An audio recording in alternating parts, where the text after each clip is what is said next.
Une fillette de 8 ans fit une découverte stupéfiante. Elle se souvenait encore de sa vie passée. Elle retourna dans la maison de cette vie antérieure.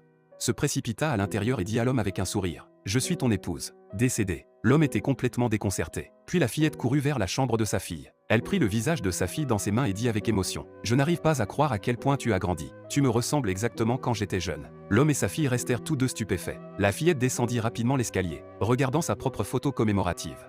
Elle déclara, il y avait bien de meilleures photos. Pourquoi avez-vous choisi cette laideur? Ensuite, elle leur expliqua qu'elle était l'épouse de Jacques, morte il y avait 10 ans. La fille n'y croyait absolument pas. Elle demanda à son père de raccompagner immédiatement la fillette. Jacques se pencha et demanda son nom à l'enfant. Elle répondit, je m'appelle Anna maintenant. Je suis à l'école primaire. Elle saisit la boîte à emporter sur la table et dit, c'est ce que vous mangez depuis ma mort? Vous ne mangez que ça? Face aux reproches de la petite fille. Il ne put rien répondre. Soudain, la fillette réalisa que le soleil se couchait. Elle attrapa son sac à dos pour rentrer chez elle. Avant de partir, elle dit à Jacques, après 10 ans, tu as tellement vieilli. Après le départ de la fillette.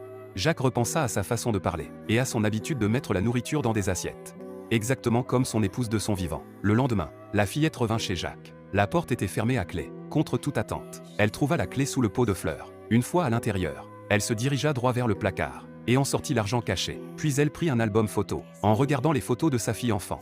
Elle se sentit si heureuse. Mais il n'y avait aucune photo après les 10 ans de sa fille. C'est alors qu'elle comprit qu'ils avaient vécu submergés par le chagrin tout ce temps. Alors la fillette appela Jacques et lui demanda de la rejoindre à leur ancien lieu de rendez-vous. Jacques pensa que la fillette se moquait de lui. Mais sur le chemin du retour, il vit quelque chose d'incroyable.